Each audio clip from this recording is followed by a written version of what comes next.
in arboriculture, not necessarily more, assist you in doing the things that you need to do. So that's what we're here to do.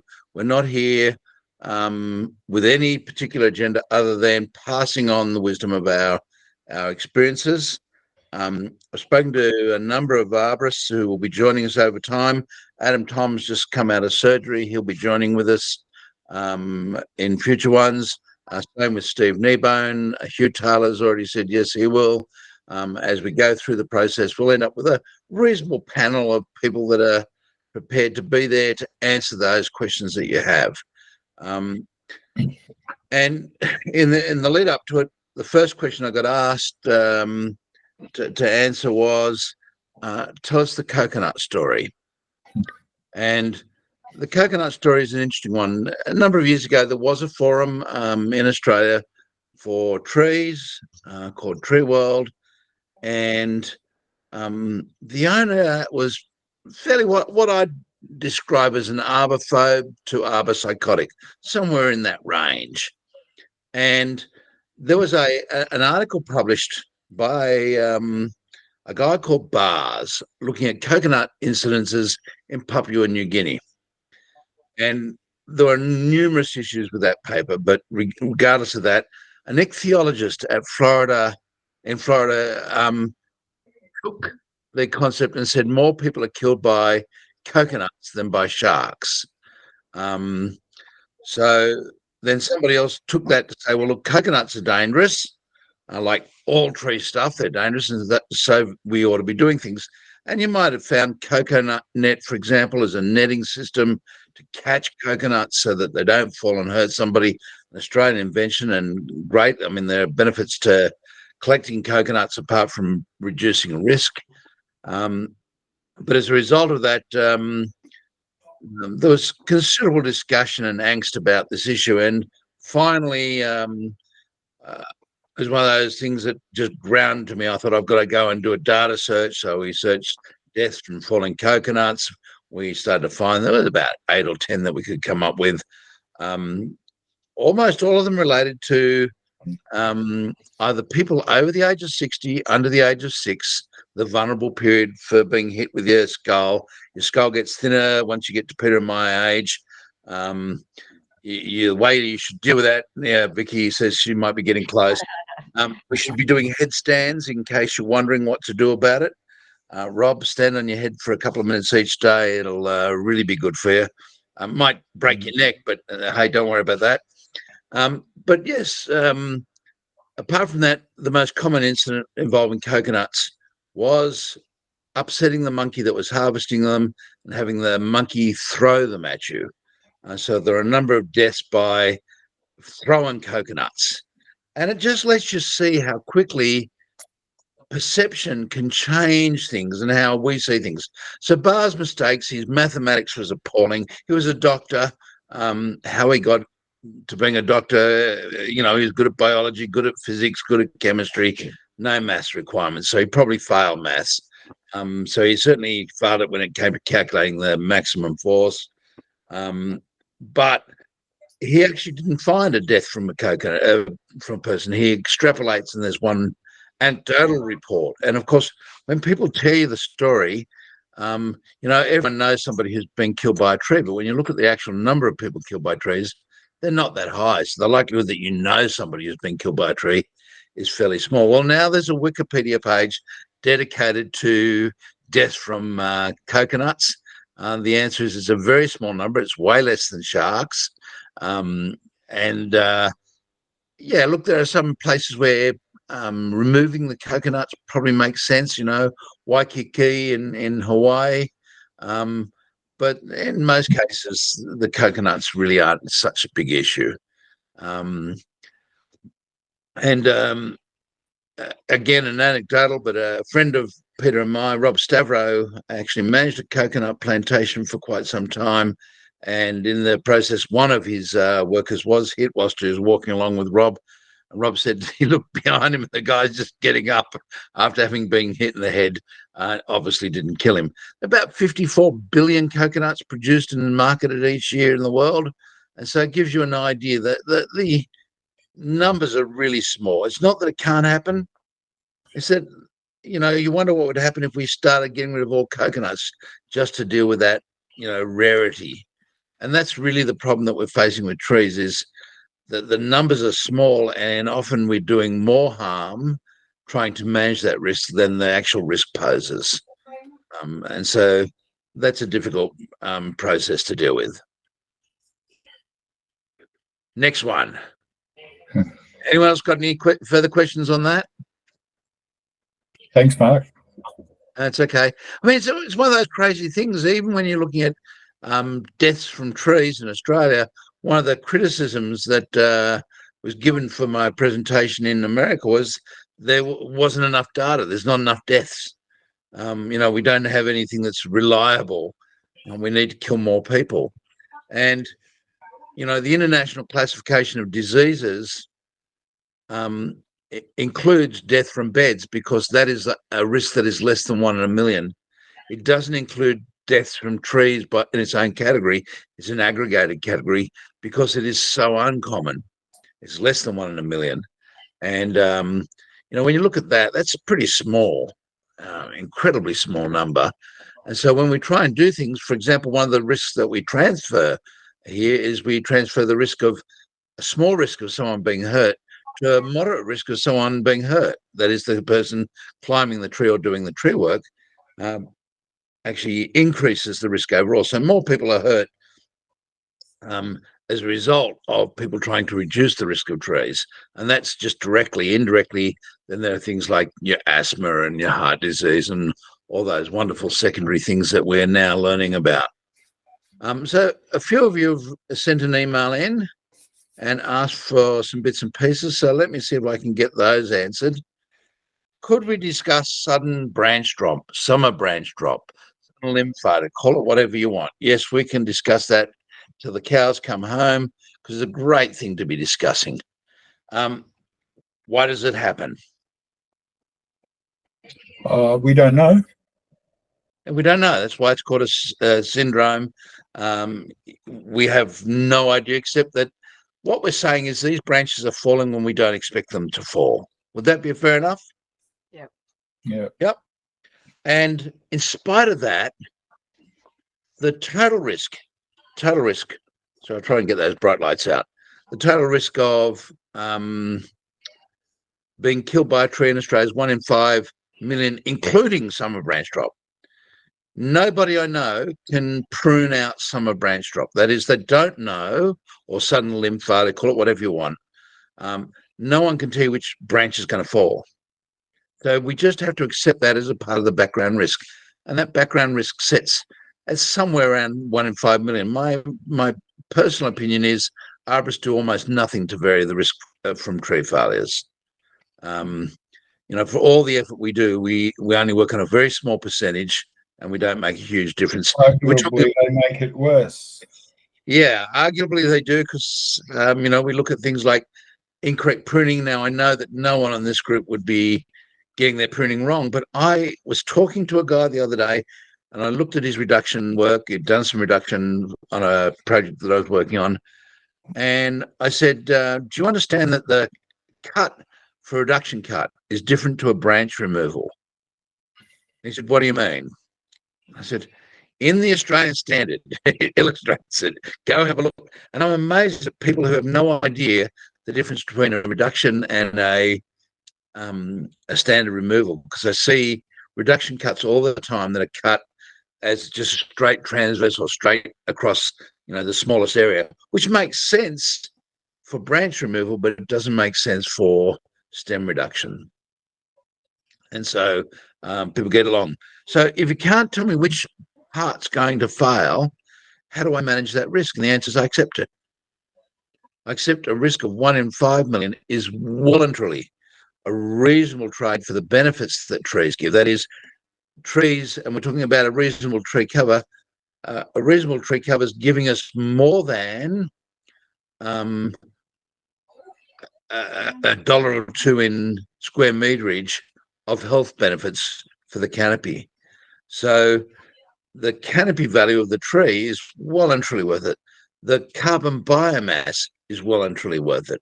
So the solution is either you cut off every branch, cut down every tree, cling wrap up people's heads until they're suffocating and they realize they're stupid, or accept that we just need to accept some risk for life. I think I've said it before. A good friend of mine once described life as a sexually transmitted terminal disease. The only thing you're going through life trying to do is figuring out how you're going to die.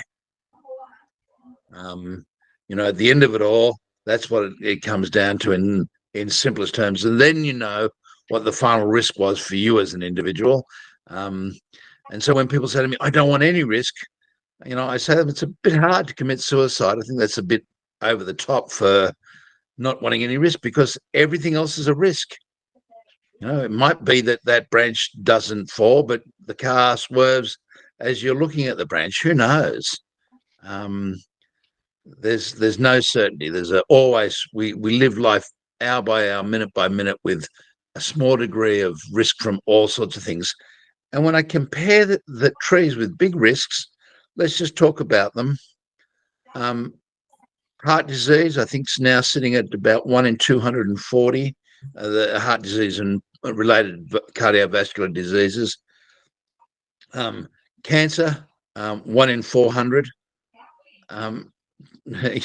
Driving, 1 in 20,000. Trees are just a nothingness. It really is amazing that somehow or other we've managed to create not just an income stream, but a big income stream. Big companies exist that do nothing but tree risk assessment.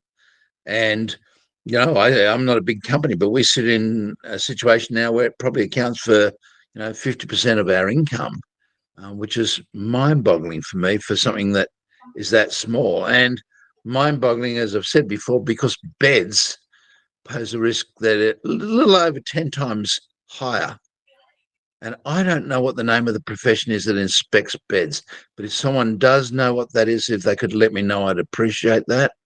And how I join up with them, because obviously it's got to be a lot more bed inspectors than tree inspectors if the risk from trees is 1/10 or almost 1/12. So 1 in 420,000 is the mortality figure for the year we looked at in.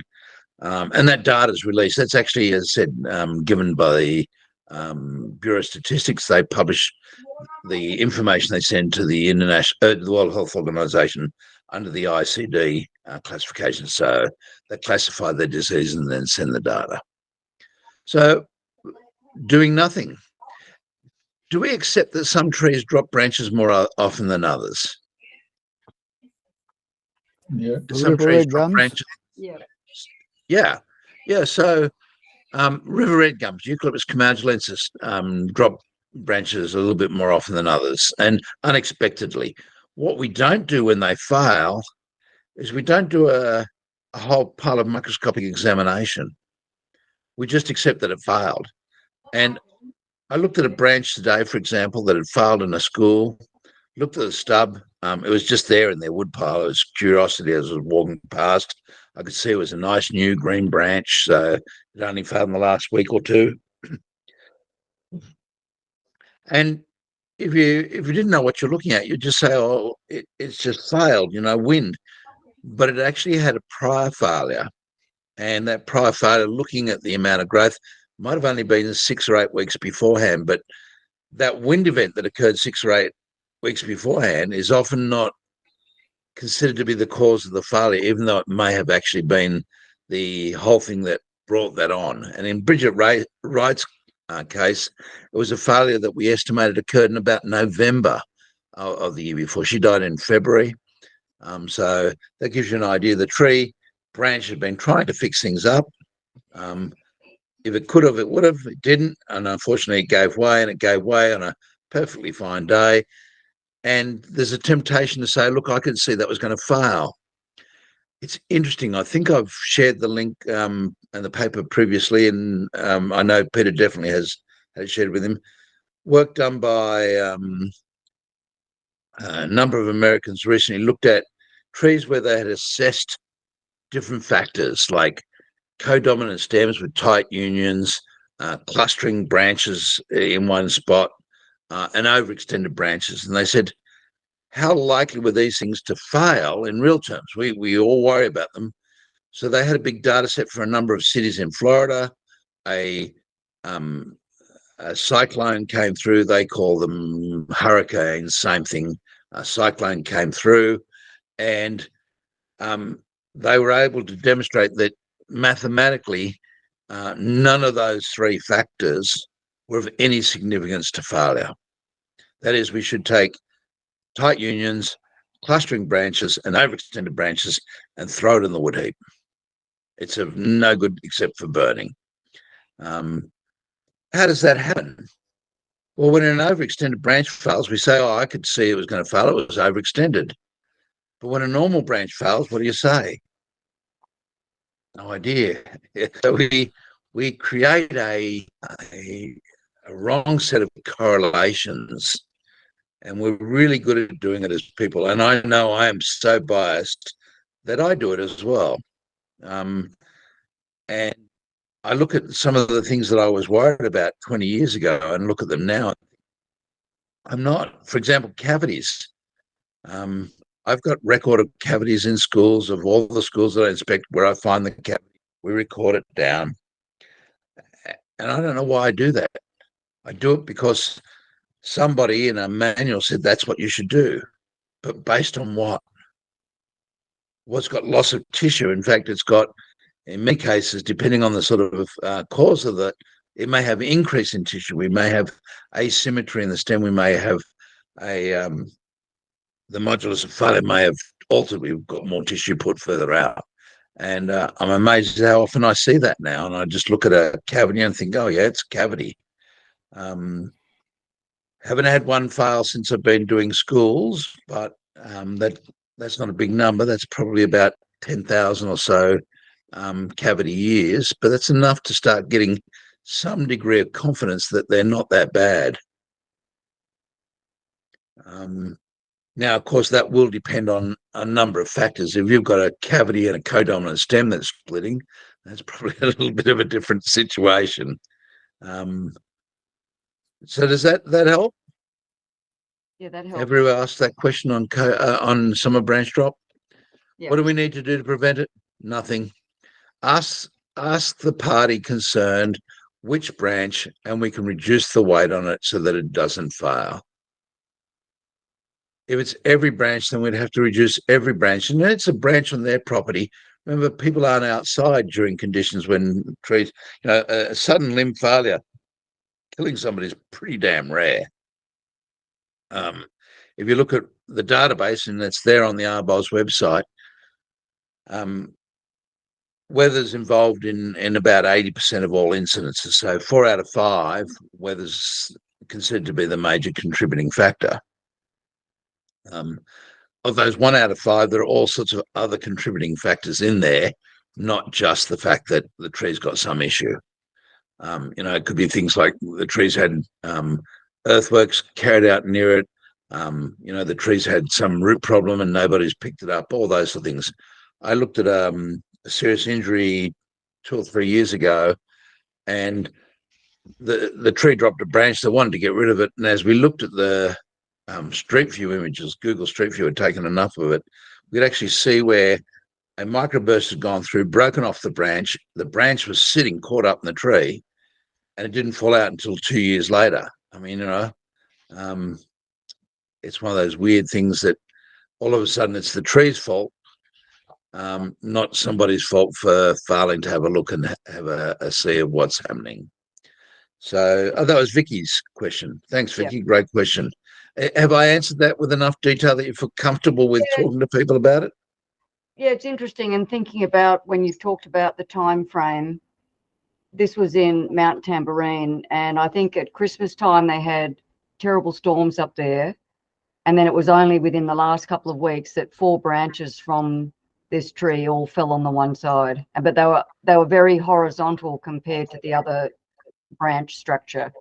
Yeah, look, the other thing that you've got to look at there is what happens when things do fail. A branch falling on another branch, a branch that drops now I'm going to get this wrong. I think it's 3.2 meters. Someone will correct me. Will gain its own mass. So, if you've got 2 big branches it only takes a small amount of hit further out to the outside edge, and that can be 20 or 30 times higher than the whole branch has been engineered for. So you can get this pattern of failure that shows where it hits a branch, it hits a branch, it hits a branch. And we saw it in Sydney about 2 or 3 years ago with araucarias getting overly heavy from fruit. It's just a wonderful year for fruiting. And you'd see 5 or 6 branches in one go, just go bang, bang, bang, bang, bang. And that almost certainly not started with the bottom one, but the top one. And as the weight increased, it just cleared the pathway all to the ground. Yeah, and this tree was heavily laden with fruit too, apparently. Yeah. What sort of tree was it? A quandong. Yeah, okay. So, and again, it's normal day failures. Did anyone know that branch was going to fail? Because if they had, we could have made a fortune out of it. Afterwards, every arborist says, "Oh yeah," and that's not true. Not every arborist. It's a tendency for arborists to say, "Oh yeah, I could have predicted that." What they're saying is, I'm going to attribute that to some cause. It's not that they could predict it. If they could predict it, I still have a car that's overinsured. Let me know where it is, and we can do a deal together. We're not good at predicting it. Yeah. My wife would tell you she'll pay you a lot more, Vicky, to know that information. She'll just tie me up underneath it. So we don't know. We just, in hindsight, it's really easy to say, "Oh, I could have predicted that." Of course, what I'm not doing when I'm saying that is I'm not looking up and saying, "Well, there are another 50 similar things just in the area that I look around me that haven't failed. Why haven't they failed?" And codominant stems with tight included bark is a great example. I mean, the number of those that are out there, and are splitting, or have split and have started to produce lots of woundwood and still haven't failed is really quite remarkable. Okay, so great, thanks. If you had a client that was really concerned, you could do some reduction pruning, or recommend some. There's a problem when we do that, and that is once we start to play around with the tree, we can have unintended consequences. For example, we make the tree become more like a static item, so we lose mass damping, and that can have an impact on the tree. In fact, Ken James did a wonderful demonstration where he showed that that could actually result in the tree failing. So we've got to be careful of how we handle that. There are times where I think reduction pruning is appropriate, but we've just got to be cautious. And, I'd rather reduce a tree. I'm going to be burned at the stake now. I'd rather lop a tree than see it removed. I don't like lopping trees, but if that was the option, and I do understand how that happens, I just think that often lopping is preferred because people are easy and it's easy and people are lazy. I don't think in most cases that lopping is required. I can't think of too many. Okay, next question that was raised.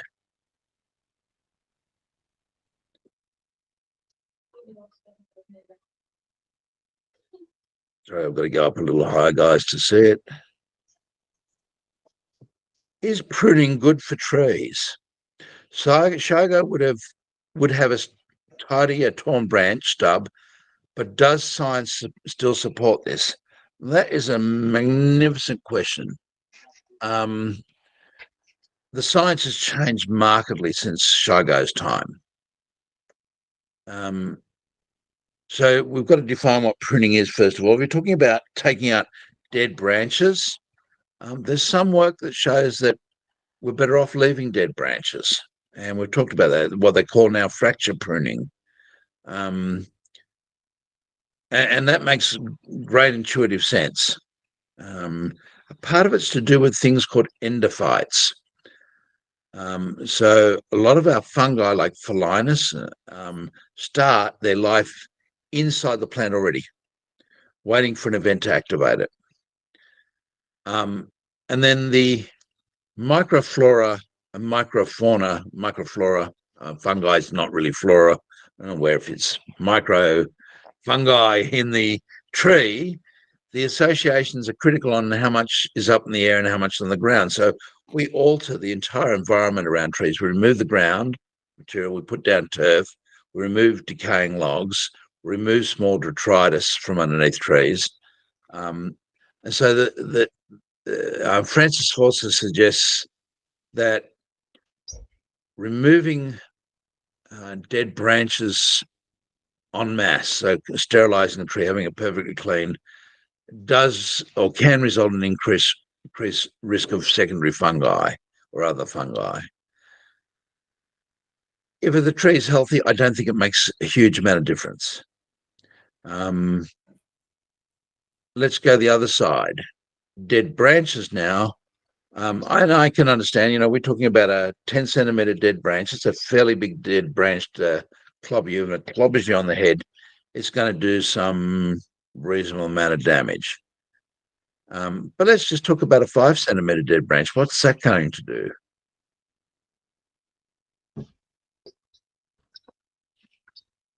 Probably not much harm, but maybe in a school situation, you worry about it. You worry about it because of the repercussions that might come up. The angry parents, the media, the reputational risk. Yeah. But I look at it and I think, I've been out walking around for a fair few years of my life.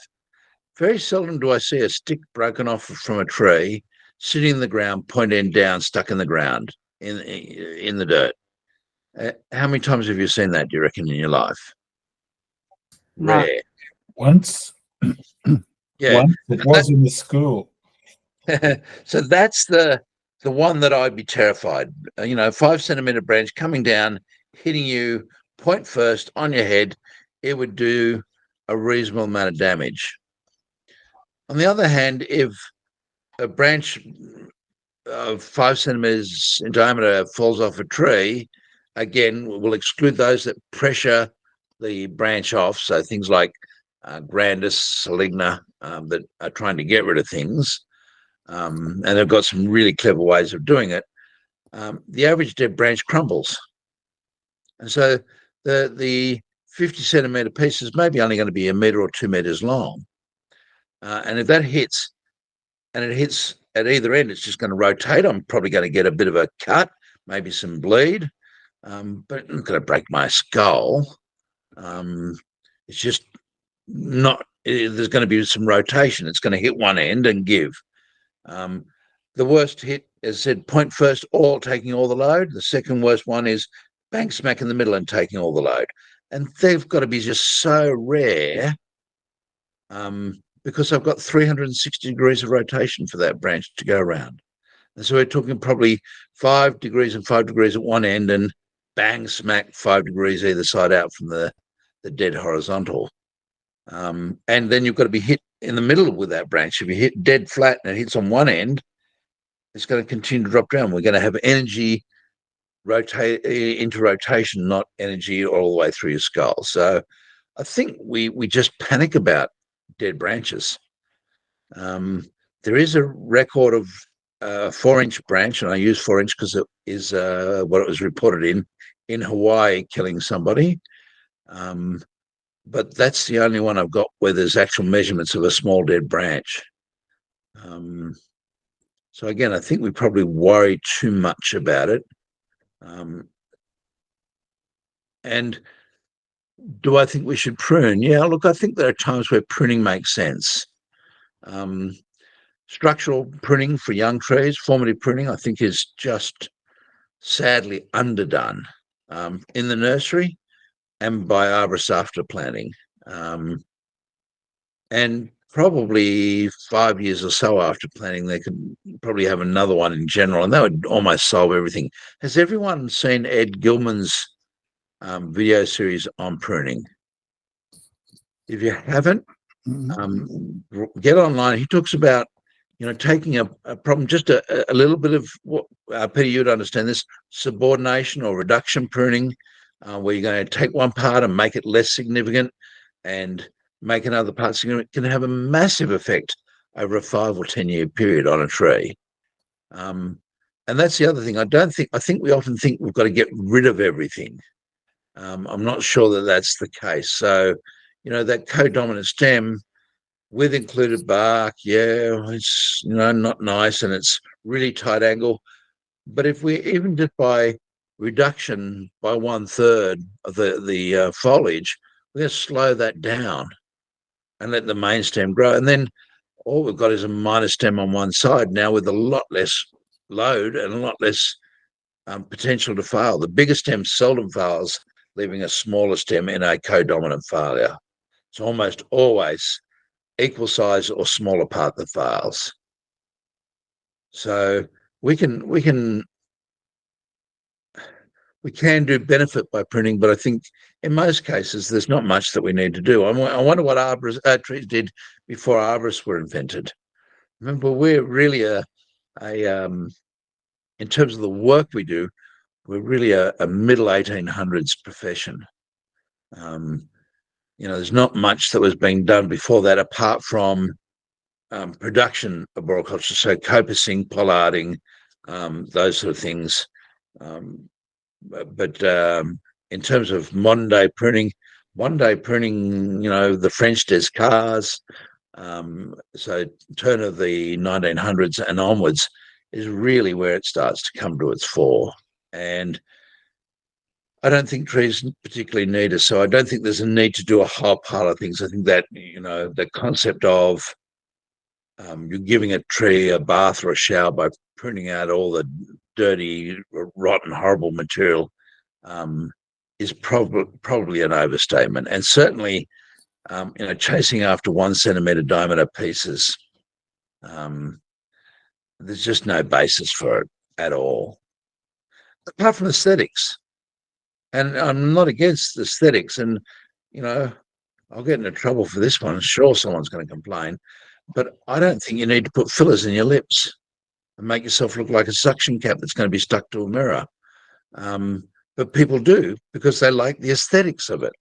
But the aesthetics is for people's benefit, not the trees. Oh, yeah, trees don't need it. But I do understand, again, that, if you look at a brush box, and brush box is a great tree because it seldom drops a branch. They seldom fall over. Not that they don't, but they seldom. And you can go through and knock, 5 and 6 mil dead branches out with the back of your saw at a phenomenal rate, as those of you who've done it will know. And the tree at the end of it looks fantastic. And in fact, we see that in art. And those of you who are in Victoria, we owe a great debt to you because the Heidelberg School of Art was when they started drawing trees and painting trees with dead branches. Prior to that, it was considered to be undesirable to have dead branches because this is the creation of God. We don't want those dead branches showing, that's not perfect. And so we would paint them based on the artist's perception of perfection. And so a lot of our early artwork, you'll never see a dead branch in a tree. It's not until, rebellious Australians said, well, that's not what we're seeing. And I challenge most of you to find a tree that doesn't have, of any size, that doesn't have dead branches. And those that don't, I know one thing about them, they're dropping dead branches all the time and people aren't dying. So, a good question. I think arboriculture doing less is probably more in most cases, if that's a good answer to the question. Who asked that? Zach. Yes. Does that answer your question? What about when the branch is still alive? Say a snap branch is still living. Shago would have us prune that back to the collar. Yeah, look, I would say repairing cuts is ideal from a perfect tree perspective. It's not ideal from a habitat perspective. And I noticed that when we get cavities in trees, one of the tendencies is to remove the branch immediately below the cavity for understandable reasons. They're worried that there's a weak wall and you're going to get a failure. And we've started specifying in-house that they're to leave at least a metre as a perch, because there's a definite advantage to any cavity with a roost or a perch immediately adjacent to it. So I think we have to weigh that up. If you talk about 1991, a massive chain microburst, so it hit down dozens of times, hit Sydney. Over 50,000 trees came down. Not all of them ever, the trees' branches snapped out. Winds are up to 240 kilometres an hour. So it's pretty unusual winds for Sydney. As a result, lots of trees had massive limbs tear out. And I go out and see them where the tree was not pruned. It was left. And it's managed to figure itself out. What's that, 1991, 30-something rather years later, the trees are perfectly fine and dealing with the world without an arborist doing anything. Do I think there's an advantage in doing things? Yeah, I think you've got to weigh that up. I don't think there's an absolute on that. But my suggestion would be to do as little as possible, rather than doing as much as possible. I've just dealt with one today where half of a beautiful terraticornis forest red gum, maybe 1.2 meters in diameter, half of it had been lopped with the intent of reducing the risk. And the cuts were around about 250 mils each.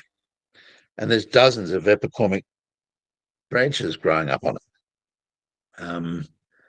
There's certainly some benefit in doing some reconstruction work there. But I want to do as little as possible as well, because I know that, again, the tree is trying to deal with it and is probably doing a better job than I'm going to do. But so you're not worried about the decay in that instance, but epicormic growth? No. The thing that I'm always critical for epicormic growth, the angle of attachment to the stem is important in that case. The rate of growth is important, and the ability to occlude over the end of the wound, which is why a transverse, a straight cut like this is less desirable than a cut like this, because the tree will start to roll from the sides. The way that the vessels line up at that union is on that angle. They don't go up the top and then straight across. They start taking the shortcut. And so when the vessels at the back of the branch start coming around, we want to try and follow that angle. And that'll help it occlude. Once it starts to occlude from the side, wood is incredibly strong in tension. They're not perfect, but it's incredibly strong. And so we really want our wounds to start occluding over, and a good reduction cut. And the part of the problem with the reduction cut is it actually cuts a curve. It doesn't cut a straight line. So it actually wants to come down and then roll at the end. And you can see that when you see how they grow back. If you've just got one shoot that comes off the end of it, you'll see that there's this dip down and dead tissue on the other side. And to address that, the tree will often put in multiple stems. So there is an advantage in managing, regrowth in that situation. But I think we often want to rush in and just get it down to one branch too quickly. I think, again, we can do almost as well by doing reduction appropriately in that situation. There'd be others that would disagree with me, and there was a big argument even when Shigo was around. Shigo and Dan Neely, some really heated conversations, and some interesting counter papers were printed or published to look at, are we better off to have a slightly long branch rather than a flush cut, and I got to go over and see Dr. Smith in Atlanta last month, who worked with Shigo. And he talked about this very issue, do you slightly longer cut, and he said, and Shigo would always say, make the cut the best you can. If it's not right, learn from it, but better to try and get the right cut than to make a bad cut, knowing that you can't make a right cut all the time. And I would say I would make a good cut when I was printing probably 10% of the time.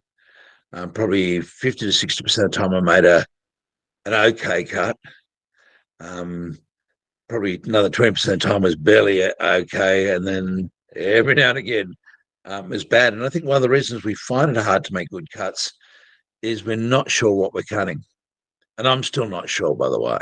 A lot of eucalypts don't have branches. They have codominant stems all the way through.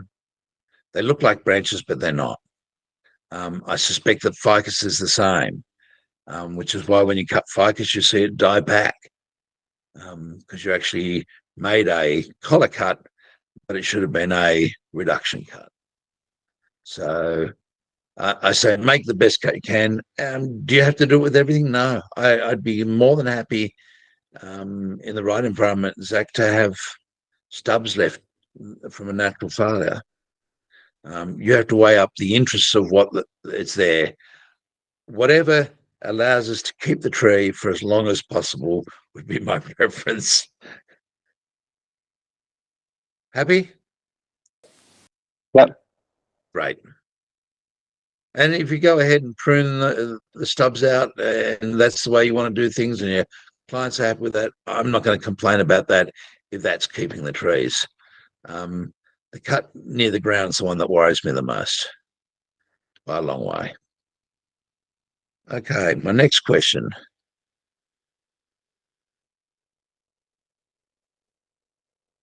How are people charging for reports?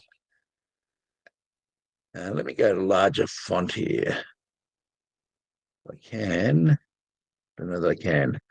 Okay.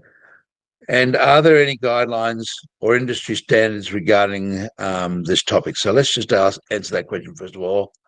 No, there is no industry guideline. How do you charge for it? As you choose.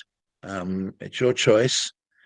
I think there are some things you need to keep in mind. You're a professional, so you need to earn a professional wage. And I don't know. I'm going to guess that for a number of you, you're not working 40 hours a week billable. That is, you've got time answering the phone, dealing with clients, filling up the car, all the things that get in the way. I figure if I can get, somewhere between 15 and 20 hours billable in a week, I've done exceptionally well. So you've got to charge appropriately. The next thing is, I didn't notice too many of you over in Atlanta at the international conference. You need to be able to pay for ongoing education. You need to be making a reasonable profit to be able to develop your career longer term. So from 1990 onwards, I pretty well traveled to the US at least once, sometimes 2 and 3 times a year, to go to conferences, to go to workshops and trade exhibitions and things like that. I want to know what's going on. I want to be good. Yep, you don't have to go overseas. You can go to Arbos. That's not too bad. You've got to be able to have time to sit down and read journal papers, read books. They all take time. So I guess my comment is if you're charging at $80 an hour, you're probably going to find you're not earning enough. What you charge will depend on what your structure is. I can't deal with people. My Asperger's gets in the way and I get screwed up by it. So I can't answer a phone. I have to have someone else answer the phone for me. They're going to answer the phone. They might as well do the accounting. They might as well do the invoicing. And all of a sudden you've got somebody on your books that's costing you $50,000 or $60,000 a year plus add-ons. All of a sudden there's superannuation, long service leave, holiday pay, office space. And so it adds up. For me, it was sinking $250,000 into an office block. That all costs. And then I'd say, look, what are other professionals charging? We're probably not barristers, but I put a helipad on the property, and in the process of putting the helipad on, we had to get an acoustic engineer, and he was charging me at $360 an hour. And I'm thinking, well, $360 an hour, that seems like a reasonable professional fee. Am I charging that? How do I get that? And I just got an email from a friend of mine, Kim Coder, just today, and we're talking about some bits and pieces. And I remember when Kim came to Australia in his first instance, and for a conference here, professor of arboricultural forestry, urban forestry, I think it's Wardell School of Forestry in Atlanta. Anyhow, Kim was saying that for a legal consult, he charges $650 now. That was in 2000 and I'm going to say 2002 or thereabouts. And I just sat there and thought, my. And I thought, boy, it'd be great to get that. And so, again, I think there's this process of saying not anything more than what can I get. And I know I've talked before, one of the things I think that's critical to do as a consultant selling your time is to understand that some people want your time faster than others. And therefore, those that want it faster have to pay more than those that don't. Otherwise, you'll forever be bullied around by somebody who says, I want this report tomorrow. I want this report next week. And so we have that down. Every client gets what we call a service agreement.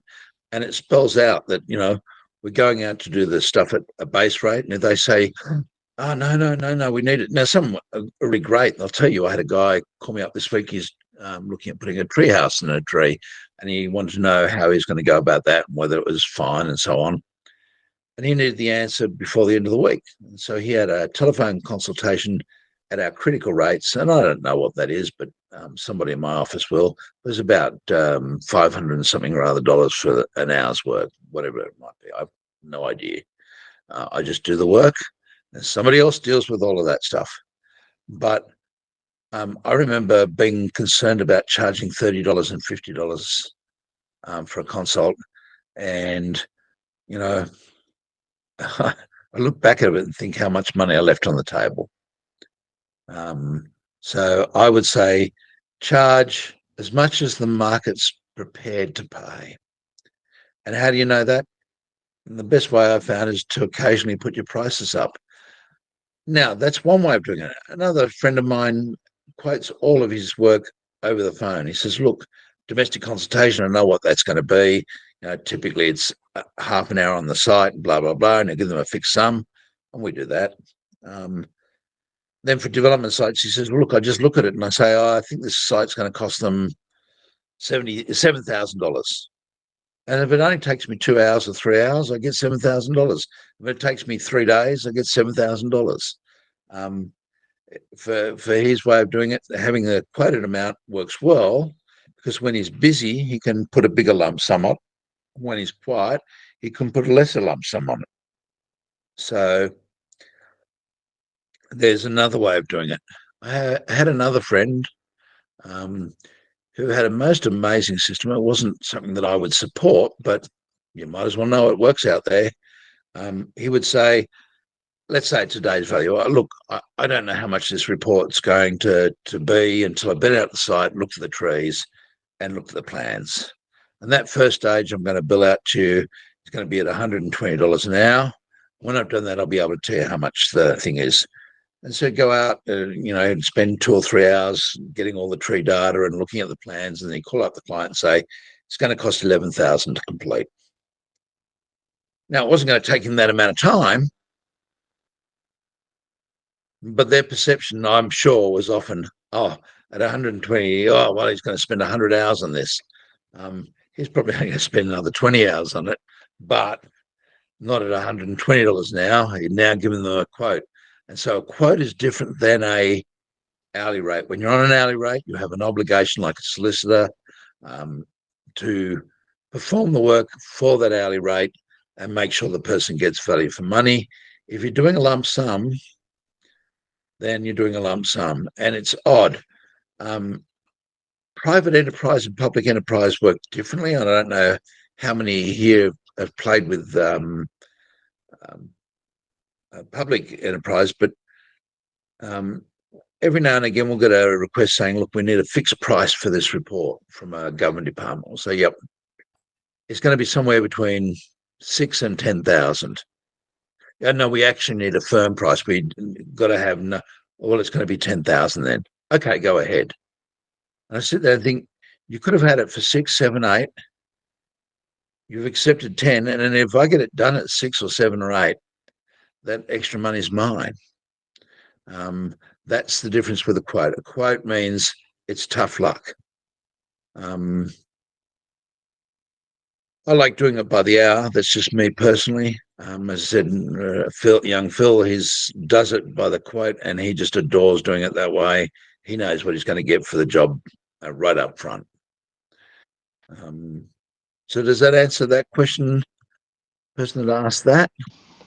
Yeah, no, that's pretty good. I'd probably do quotes myself most of the time because I don't know how to deal with the hourly It's charging. about figuring out how much you think you're worth. And that's pretty easy to do. You're certainly worth more than, find out what an accountant charges locally.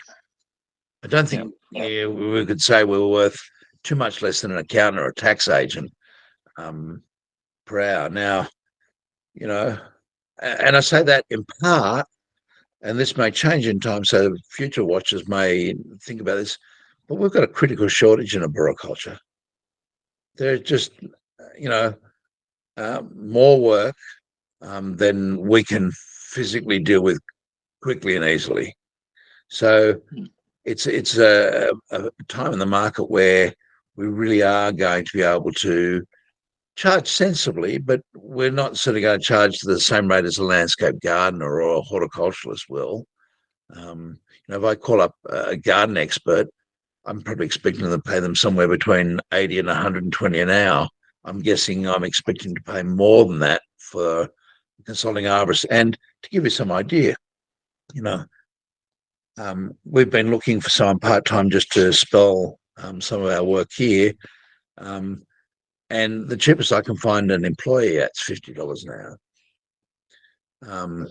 An employee is going to cost me superannuation, long service leave, workers' compensation, downtime, toilet time, tree talk time, general gossip and office waste of time.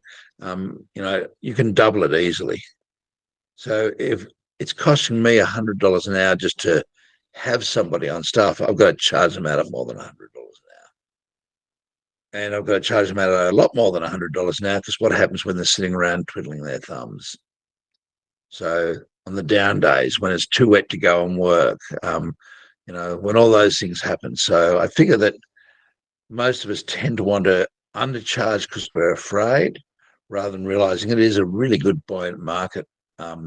It's not perfect at the moment. Yes, the market is a little soft compared with what it was 2 years ago or 3 years ago.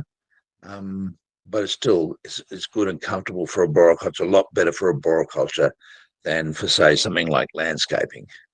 I wouldn't want to be a landscaper at the moment. Landscapers listening in, I apologize. So the next question that goes with that is, normally look at a job and give one quote for the whole development. That's perfectly fine way to do it. That would normally involve a preliminary tree assessment, a arboricultural impact assessment, and a tree protection management plan. So no problems with that at all as a way to do it. And I think you'll probably make more money in the longer term doing that if you're prepared to be bold. Okay, so don't sell yourself short.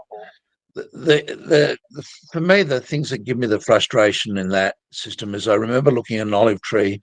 It was a heritage olive tree, so it had to be. They wanted to build close to it. They wanted to build within the structural root zone of the tree, which with an olive you could do. Then they wanted to look at the feasibility of transplanting it. It was confined by wires. The tree was big enough that it couldn't get out of the Parramatta Central district. So we had to find whether there was a suitable place for storage, which we found. By the time we'd finished, I'd spent, I don't know, 30 or 40 hours on this one tree. And if I looked at one tree on a development site and gave a quote, I would probably underestimate it. And that's one of the big problems again. I'll look at a development site or any time that someone needs a fixed price. Jess will say to me, how long do you think it's going to take? And I'll say 6 hours. She'll say, I'll put 12 hours on it then. Because if I put 6 hours, I'm almost always going to work the 6 hours. If I put 12 hours, I'll almost always work the 12, because I'll push it. In fact, so she'd rather me work 14 hours and bill for 12 than work for 8 hours and bill for 6, because that puts you financially ahead. So again, choices, there are lots of choices. And again, we'll come back to this with when some of the others are there, but service agreements, you definitely need one regardless. Even if you're doing a quote, what things aren't included are included. Typical things that, what happens when you rock up there, Nisse, and the person's not there? You've got no one to ask the questions you want to ask. You can't get into the place. Oh, yeah, you mean, yeah. Well, how's that in your scheme? Do you just go back again? I haven't had that happen yet, luckily, but I It will don't know happen. how to deal with that. Yeah, probably. So that's something we've got in our agreement. We deal with rental properties, and so I go out to look at a rental property, and the owner hasn't organised with the managing agent to allow for access, and we get greeted with the door with things that you don't want me to say on a recording, and so we have to go. I'm usually pretty good at begging and saying, look, it'll only take a couple of minutes, do you please? And they just want to try and make, but we get told no. Same with development sites. Going to do development, of course, the tenant doesn't want to have the place developed at all, so there'll sometimes be obstructions. So how do I deal with those things? What happens when they pay late? What's the rules when it comes to payment? Yeah, that's one of the questions I put in there as well, a bit further down. It needs to be in your quote. With your quote, it needs to be, these are the terms. I've given you a quote, and it's based on this, and this. So for me, I want payment within 7 days. Yeah. You can ask for it to be longer than that. We tell you that in our service agreement. So if you want to, you can run it 30 days. You just have to let us know. I have a friend who runs a really big tree business, and he runs into 120 days payables. And I keep on saying to him, Tom, it's just criminal. You're competing with the banks and you're putting them out of business. Stop doing it. You're lending it for free. Can I tell you my system? Yeah. At the bottom of my quote, I say that payment is due on completion of the drawing for a development site, for instance. So I don't release the report until they've paid for it. Yeah, and that's commonly done. There's my head says there's a problem with that, and the only problem with that is if the client says, well, I've changed my mind, I don't want to pay for anything, then it's really hard to get payment at that point in time, or can be really hard. But lots of arborists do that. We just do more.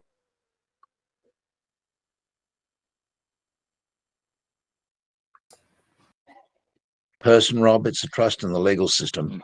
I'll whack someone in a court of law at the drop of a hat. And one of the reasons I'll do that is we have, for example, a revocable discount. Not allowed to charge a penalty.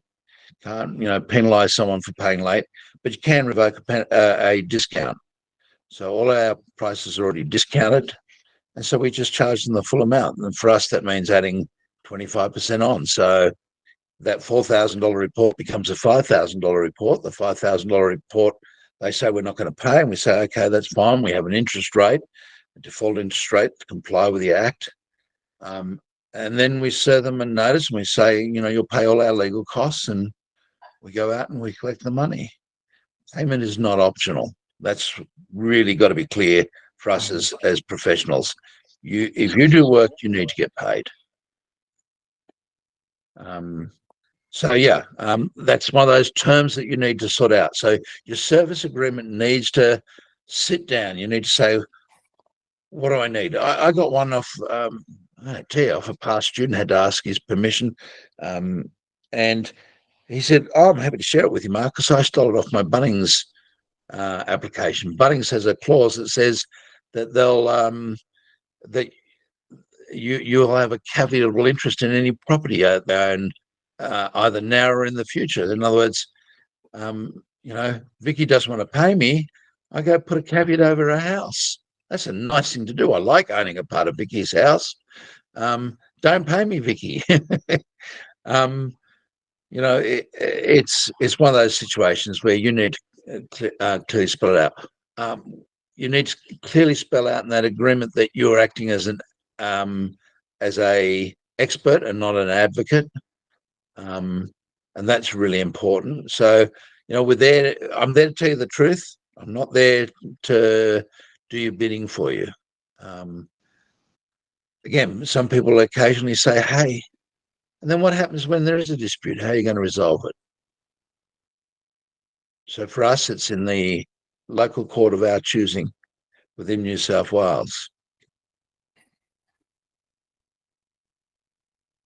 Why? Because they don't want them choosing the court that's closest to them. Why? Because they don't want to travel for an hour and a half or 2 hours to give evidence.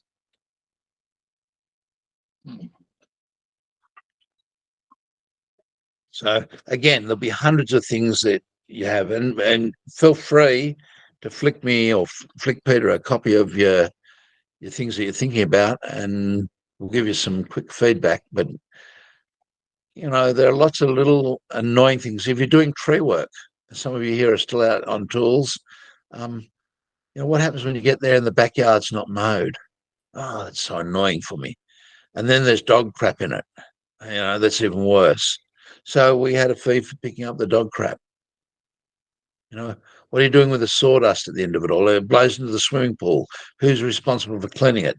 I paid for it once.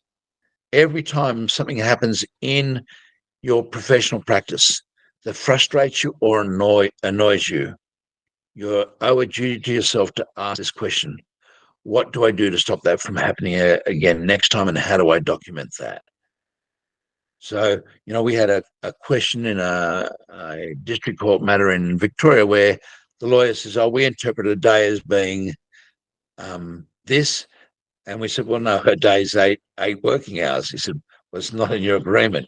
So I said, Butte, let's go tweak that agreement now so that we're clear on what we're talking about. We had another one where the client said, we said, if we've started work, you then owe us a different rate than if we haven't started work. It's on tree moving. And starting work hadn't been defined in the agreement. Now we have it clearly defined so that now you know what's going to happen. Okay. Anytime there's an issue you want to try and clarify. That makes a lot of sense.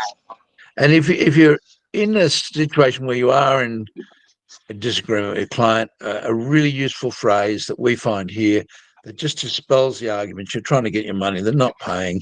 You say, look, Nisse, it's really obvious that you and I have a different opinion here. You're emotionally involved, I'm emotionally involved, and neither of us are going to be objectively able to make a decision. I suggest we just get a third party to independently look at it and make a decision. I'm happy to be bound by whatever the court says. Are you happy with that? And the funniest thing is we'll get clients who don't want to pay, who will then serve a notice on a statement of liquidated claim, and they'll get really upset with you. Yeah. Say, how dare you? And then eventually pay, which I find fascinating. People have this view that there's only a small element, but there's definitely an element. I had one gentleman once pay us $9.90 short on his bill. He thought that was fine. He'd screw us over and he'd keep $9.90. It just so happened that Jessica was in the court for some other matter. And at that stage, the Chief Justice, Justice Sinclair of that local court, said, so what do you want to do, Jess? And she said, it's $9.90. Let's go collect it. And it cost the guy thousands of dollars extra in the end, just over $9. And he lived in a house that at today's value is probably $20 million worth. Yeah. And that was $9.90 20-something rather years ago. So it just gives you an idea. He thought that he could grab $9.90 here, $9.90 there. There are people like that. They're rare, which is why, Rob, we hand our reports over as soon as they're finished, because we're comfortable that probably in a year we might have 2 or 3 people that are just a little bit unsavory. One of the common things that I do hear is, we don't have a signed agreement. And people that tell you that do not understand contract law. We provide you a written service agreement. We tell you up front what you're going to be paying for, what the whole deal is, and you say, yes, go ahead. That's a contract. Would you prefer to have that yes, go ahead sort of in an email in writing, or could that be over the phone or mouth to mouth? The critical bit's the terms and conditions. I don't care about anything else. I've provided them terms and conditions. As soon as they say continue on with the work, they're hooked into that. Yep. Okay. They usually respond back saying, no, that's all okay. We'll see you then. Because emails are not made to be legal documents. They're made to be chatty documents. But the paperwork's there. Every now and again, we get somebody that says, well, I didn't even read the service agreement. We say, well, it's not my fault. We've told you everything up front. But, most of those are, most of those are people that just aren't thinking like, travel 4 hours to come and have a look at my tree. Oh, but we don't want to pay you from the time you leave to the time you get back. No, you're paying travel time. Yeah. Okay. I had a guy even, I've been back and forwards emailing with this guy. He wants me to do a development report for him. And he was asking, well, he said the council want a tree management plan. And I said, well, you need a preliminary report first and then an impact assessment. And then I can do the tree management plan for you. And he's like, he didn't understand the system. And obviously the council didn't really understand either.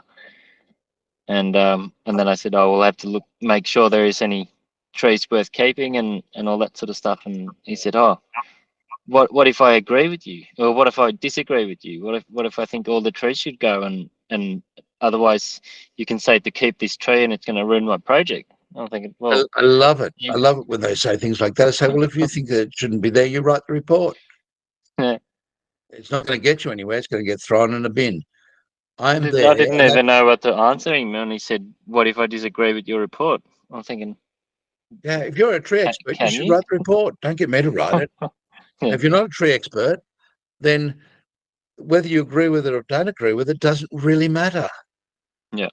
And this is this bit about having this clear statement somewhere in there that you're there to do the job professionally. You're not there to be their advocate.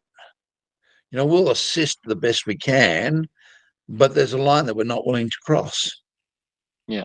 And I probably would handle it a little bit more inappropriately, which is why I can't answer the phone again, because I would say, I think you're calling the wrong profession. There's things that we won't do for money. It doesn't matter how much. And I have been offered an entire attaché case for $100 bills to lose evidence. It's just not worth it. As I said to the guy, you'd have to give me a lot more than an attaché case and start talking about a traveling trunk, because I wouldn't be able to work again. It would destroy my reputation. Lots of arborists will disagree with my opinion, and that's good. That's healthy. But what shouldn't happen is my opinion shouldn't be up for sale. That is, my opinion should be somewhat consistent. I am pro keeping trees and pro development. What I want to try and do is keep as many trees as possible and allow development to occur. And that means I'm prepared to make compromises. Now, there are other people that say, Mark, that's just not what the standard wants you to do. We want you to have, 12 times trunk diameter or 15 times trunk diameter. That's fine. They're entitled to their opinion. I'm entitled to mine, but the opinion shouldn't change based on who's paying the money. And there are arborists out there who do. We all do it to some extent regardless, and we shouldn't. But, you go in there and you meet a lovely person. They're great. They're happy. They're affable, and you just want to help them out. You meet somebody who's a complete cranky bastard like me, and you think, no, okay, I'm just going to give him to him exactly as he deserves it, straight, blunt, to the point. So, there, even at a personality level, we make adjustments. Yeah.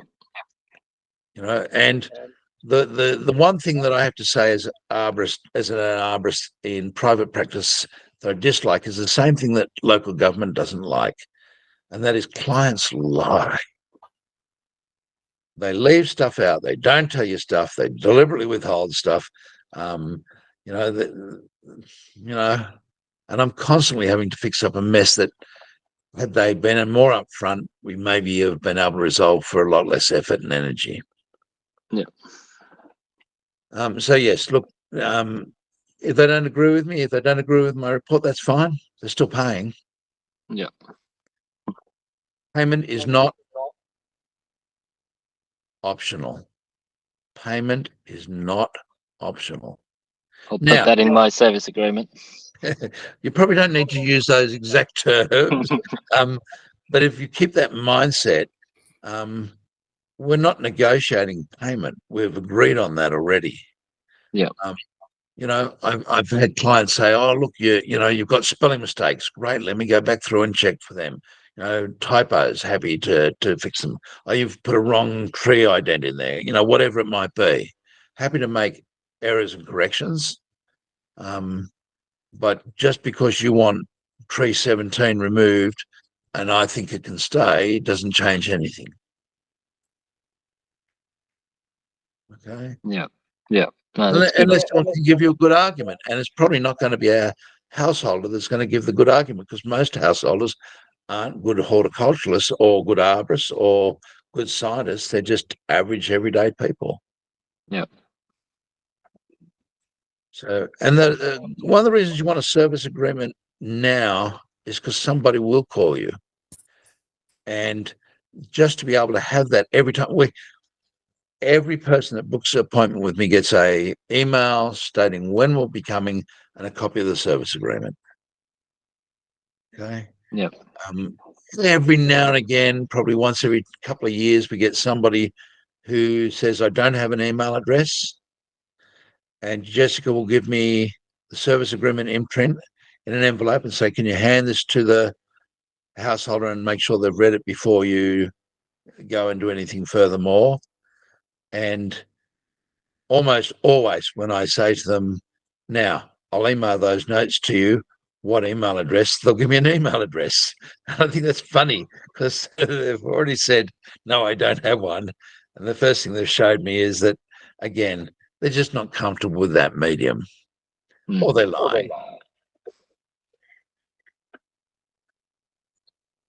Okay. So that's how I'd manage dissenting clients. One should ideally try and do it impartially and unemotionally. But when somebody owes you a reasonable sum and you worked hard and they're not offering you anything to resolve it, that's pretty uncomfortable. I remember one client many years ago when I was doing tree work said, "Look, I didn't expect the storm to come. I didn't expect the damage. I've overspent. I can't afford it. Can I pay off over time?" That's really easy to take and stomach. It's the guy that said to me, "Oh, look, I didn't agree with your report. I'm not paying." Then he said, "Oh, it's not my address. You have served." I'm thinking, you come out. The lady met me at the door in her pajamas, and you say you don't live in that house. Okay, but you came out a few minutes later. That just seems a little odd to me. And that one went backwards and forwards. Yeah, and again, it went from I don't know what it would have been, probably a $300 or $400 consult to a $1,500, $2,000 consult by the time he'd finished, because he had a whole pile of legal costs added in. And that can be fun. I'm not suggesting you do it all the time, but Jessica's favourite one is I can't mention the guy's name, but he had a $960 bill for a report that he stopped halfway through, and here's one of those lovely people with a lawyer, had signed the agreement and said go ahead, and we ended up getting a judgment for I think it was about $2,500 plus 5% per month compounding, back in the days when interest rates were a lot higher. And he finally paid at 50 cents on the dollar when it had got up to $20,000, and we garnished his bank account. And so, we got paid well for waiting and persisting and putting that time in. But you will spend money on doing that, and you will spend money either learning how the legal system works or paying for lawyers. My suggestion is you should learn how the legal system works. It's pretty easy to do a fairly basic civil thing, and there's in most courts a chamber magistrate that'll help you go through the process of how to fill out the paperwork the first time. That's good to know. Every time you get it wrong, no one's going to beat you up and put you in jail. You'll just put it down to the learning process, and you'll not make that mistake again. So nearly all of our legal stuff is done in-house. Okay, next question. Thanks for that, Mark. My pleasure. Dead trees, including those that are sometimes killed or cut and left as habitat trees. How can you monitor the stability of the tree when you cannot see what's happening in the roots? That's a great question. I think you can see what's happening in the roots. I think you can see what's happening with the tree. So there's a tree in my end of the world, St Mary's, that was moved in from Victoria in two parts, Camaldulensis. It's about a metre, 1.2 diameter trunk at the base. It was cut into two bits so it could be shipped. Shipped as a wide load and then re-put together. And a young fellow called Sean Talent looks after that dead tree now. It's in a ropes course. Well, it wasn't a ropes course. It's now right beside a preschool. And how do you know the branches aren't going to break? And we have the same answer there. Put a throw line over it, give it a tag, give it a pull. If the branch breaks off, it's obviously weak. If the branch doesn't break off and you can't break it with a bit of spectral line, then that branch is fine. It's the same with a tree. If you put a rope up and give it a pull and you see it shifting or moving at the ground level, it's probably time you did something. So today I went out, and typically we load test every dead tree that we deal with. I just do that with two hands. Just give it a push and see, is it moving in the ground? How's it moving in the ground? Some trees are going to break down faster than others. So if you're dealing with Nicolai, Scoparia, Regnans, they're three that I can think of the top of my head, they'll decay relatively quickly. If you're dealing with a grey box, you'd be dead before it's gone to the stage where it's decayed in most cases, in my mind. A lot slower. So I think you've just got to weigh that up.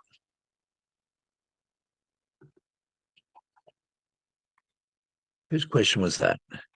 Yeah, that was me. Thanks for Graham. that answer. Yeah, hi, Graham. Does that make sense?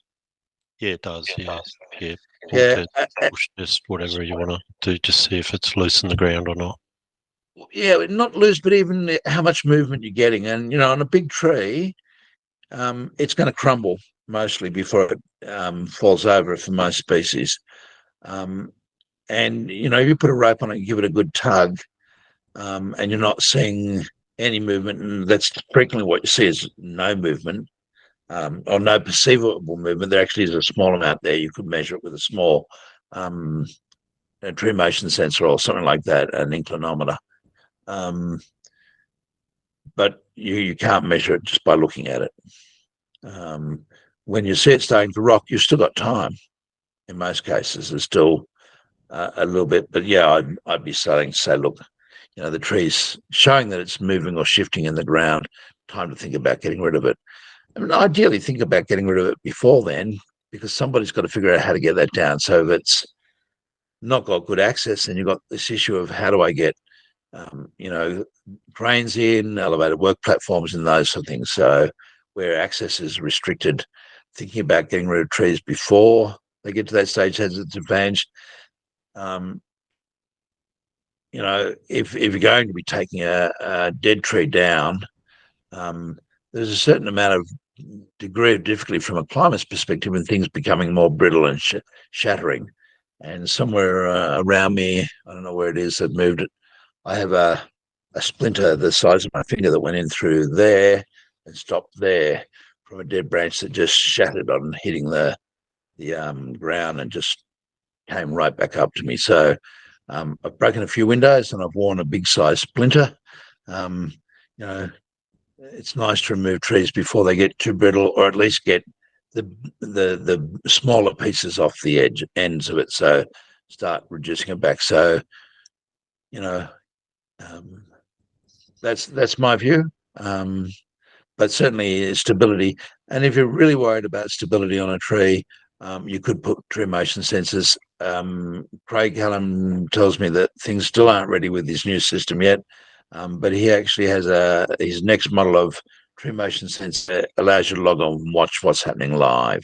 So as the storm's going through, you can actually see it, and that'll be phenomenal. Because I mean, as it is, I get the data afterwards and have a look and you think, oh boy, that didn't move a lot. And that's the most common experience I have, is that didn't move as much as I thought it was going to the point now that I frequently say, why am I putting a tree motion sensor on?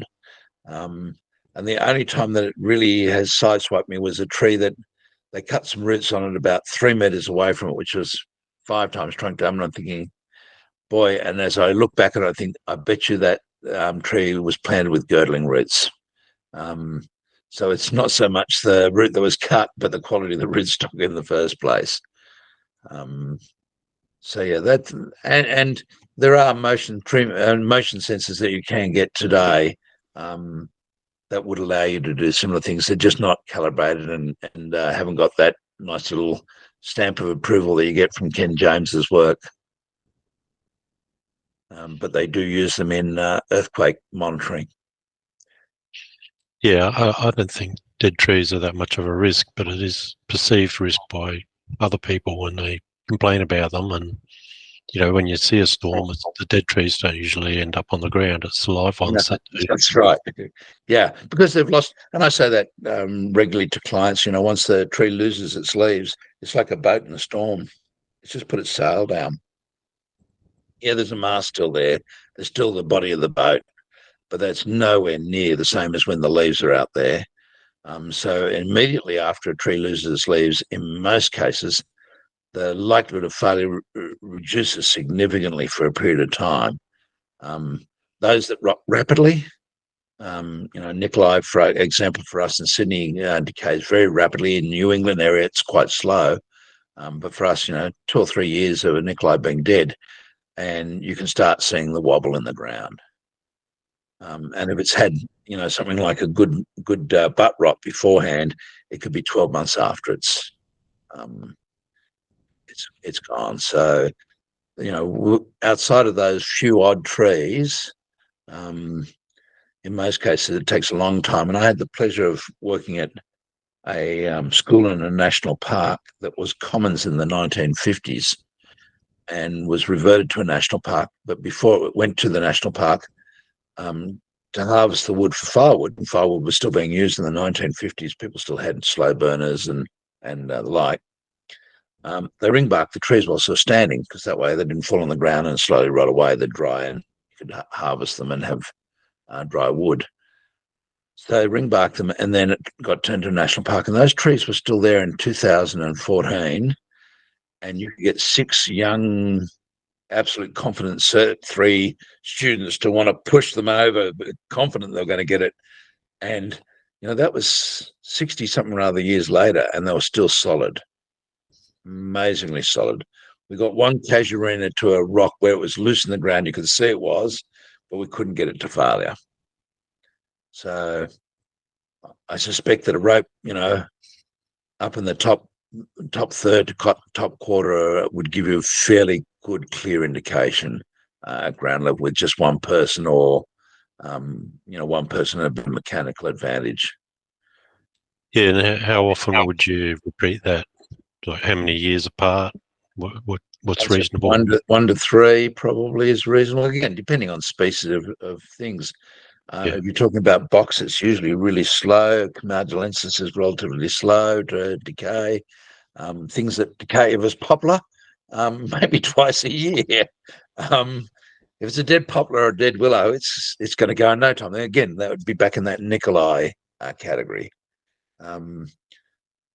So yeah, it would depend on the species of tree, and also depend on what else is happening. So I've got some grey box mollicana, Eucalyptus mollicana on the adjacent property, but one property on the other side, there's an abattoir, and that abattoir might occasionally participate in illegally discharging water onto the aforesaid property. And so it gets to the point of saturation there on occasions, and that's probably not good for stability of a dead tree. So, if you're in an area where things are getting wet a lot, that's going to have a different effect than if you're in the middle of the Strzelecki Desert, in which case, they can be dead and standing for decades and decades and decades. Happy with that? Yep, yeah, very much. Thank you. Okay, well, I think I've answered all the questions that were asked of me. Have I missed anyone out that you know of, Peter? No, I think you've got them. Okay, great. Has anyone got a question on the cuff that they need to have answered? We've got about 4 minutes left. Something out of left field. All We just right, had well, I an don't care. earthquake in the Hunter Valley. Yes, Is there you have. anything with earthquakes and trees? Yes, there is. It's amazing. Earthquakes and trees near waterlines can result in liquefaction. There was an experience out of Christchurch. So if you've got trees near water levels, when the water vibrates with the soil, it makes the soil particles float, and so it can result in increased instability. So trees that are in wet areas near flowing water, or in wet areas like swamps, may be destabilized by an earthquake. But apart from that, they're actually really quite good things. I guess if you hit it bang on the fault line, it would be problematic, but you're fairly high to low odds. I don't think you ended up with a fault at all, did you, coming to the surface? It was just not that I'm aware of. I don't think there was too much to worry about at all. I was just curious whether there was any stories. Yeah, there has Christchurch. There's a paper out of Christchurch that looked at soil liquefaction and earthquakes as being a increased likelihood of failure. So I wouldn't That's worry very about interesting. So what That's was very that? interesting, actually. That's interesting. I never thought of that.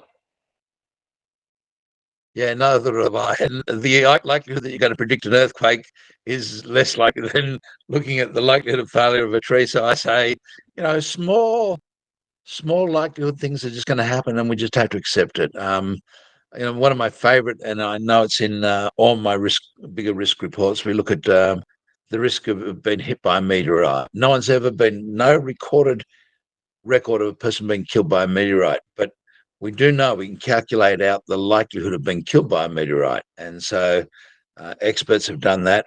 And I've got some bad news for you. You're far more likely to be killed by a meteorite than by a tree. It's just in the next year, you're more likely to be killed by a tree than by a meteorite. That is, meteorite impacts are rare, but when they hit the wrong spot at the wrong time, they are severe. So something the size of a shipping container hits Parramatta, and Sydney goes as well.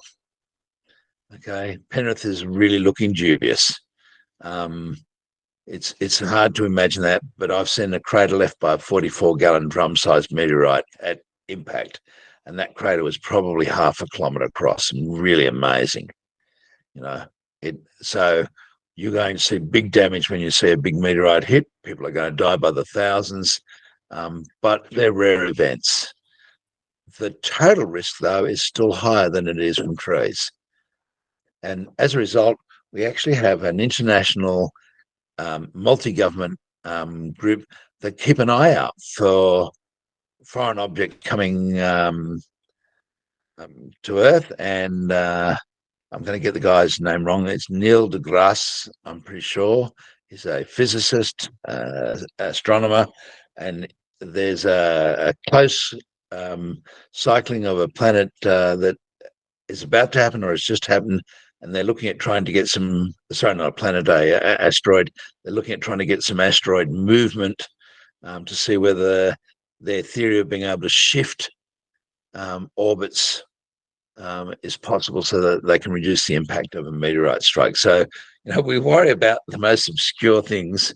In my view, once you get much below about 1 in 20,000, you probably should switch off, because if you drive like I do, I'm probably at 1 in 10,000 risk of killing myself or someone else on the road. I'm not the best driver, and I don't ever panic getting into the car. Does anyone else panic when they get into a car? I think that makes you unusual, Mark. I think that somebody's led me to believe that something like 80% of people think they're better than average drivers. No. Peter, I've been known to read books, play chess, play Pokemon Go whilst driving. And part of the reason why is I don't think the risk of dying in a car is that high. I have a view that 1 in 20,000, whilst it's a big risk, compared with the fact that I'm carrying too much weight, and I know that it increases my likelihood of cardiovascular disease and cancer. Clearly, I'm a risk taker. I don't think reading a book while you're driving makes you a bad driver. I think it makes you a good multitasker. Yeah. Well, let me say, the police officer didn't have quite the same view. I was advised that if he ever caught me doing it again, he was going to throw the book at me. So, what, the one that you were reading? No, the other one with little fines in it. So, Or, look, guys, or having students play Pokemon for you, Mark. That used to work. Yes, but you weren't good at it. No. But so Ryan has been in a car with me whilst I played Pokemon Go and driven. It's lousy for my chess game because I don't think enough. Look. So, and whilst I am happy to confess those things that I've done them in the past, I won't say how recently. Most of us have taken a text message, read a text message, sent a text message. All of those double the likelihood of you having an accident. So when I look at where trees fit in the whole process, I just am so thankful that there are a whole pile of gullible people that continue to pay us money. Happy to take it, but would far rather spend that same amount of money on planting trees. I think as a society we'd be in a much better position than worrying about risk all the time. And same on development sites, the odd side there, I'd say I'd rather keep a tree and have it die than to remove it and not have a chance of it surviving. So my biggest fear, my biggest disappointment in my career is the number of trees I've seen disappear. I drive by trees, I navigate by trees, and I keep on getting lost. People have just got to stop this process because it messes with me.